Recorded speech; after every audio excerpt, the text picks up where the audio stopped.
I strongly support opting into the EU Directive on combating violence against women and domestic violence. It outlines key principles around support for victims, survivors, better coordination in state services, safe reporting, and respect for victims' privacy in judicial proceedings. All of these have to form the basis of a state architecture that is designed to respond to the needs of women, children, and men affected by domestic violence. However, I'm regrettably sceptical of any practical impact of the directive. There are large gaps between our international commitments and policies in this area. For example, as we all well know at this point, the Istanbul Convention standard is 1 refuge space per 10,000 people. Ireland instead provides 1 space per 10,000 women, leaving us with 50% of the recommended capacity, including very little infrastructure for male victims. The need for more domestic violence refuge spaces is abundant, but instead of ensuring we meet the international benchmark, Minister O'Gorman and the Department for Children refer to a clause in the Convention that allows fewer refuge spaces. So you'll forgive me if I'm cynical about the difference this directive will make. Minister, if we want to make real and sustained progress, we must be guided by the work of support and advocacy organisations.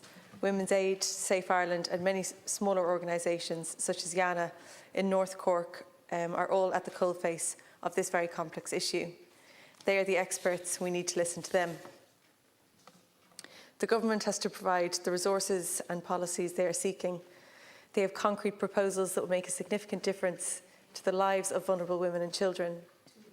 Recently, West Cork Women Against Violence launched their report, Listening to Survivors of Sexual Violence and Their Supporters in West Cork, which has recommendations based on the lived experience of survivors and their supporters. The report highlights the importance of a comprehensive, intersectional and accessible support service in West Cork, with lessons for all other rural areas which lack specialist supports. Next, it recommends training on trauma-informed approaches and survivor-focused procedures for frontline staff, their management and other professionals. This most obviously includes Gardaí, TUSLA and the judiciary, but also GPs and staff, local authorities and social protection offices. All officials who victims and survivors have to interact with need suitable training.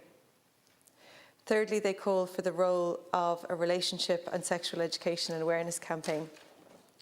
Current relationships and sexuality education is completely inadequate, inconsistent, and it features antiquated opt-outs for parents and schools. Moreover, it's unclear how committed the Minister for Education is to reform in this area. In November, the government passed but delayed the progress of the Social Democrats' bill guaranteeing comprehensive and evidence-based relationship and sexual education. Back in November, I urged the government to allow the bill to go forward. In January, I repeated my call. 5 months later, I'm calling for it again. We need proper sex education to contribute to a cultural change in how women and girls are viewed and treated. Finally, the report recommends resourcing appropriate community-based prevention and early intervention. This is about a whole-of-government approach in providing support at the point of need. State services need to be available locally and they need to work with community organisations. Through the leadership of organisations like West Cork Women Against Violence in Yana, this is happening in Cork, but all stakeholders need capacity to develop comprehensive and interlinked structures. GPs are often the place where women go for assistance. However, these practices are overstretched as it is, and out-of-hours cover is a problem in rural areas.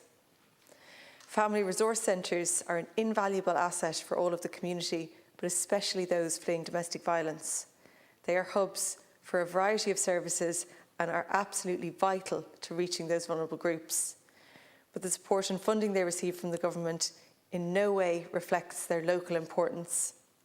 Currently, both Bandon and Skibbereen Family Resource Centres in my constituency are in search of a permanent home.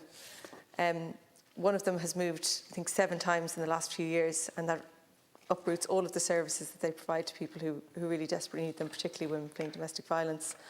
I'm working with them to find solutions, but it shouldn't be this way. The government need to recognise their value and fund them accordingly. The Directive on combating violence against women and domestic violence is only as good as the policies and the resources deployed. As the cost of living crisis and housing crisis get worse, the risk of increased domestic violence rises. Support services have outlined the solutions It is now up to government to implement them.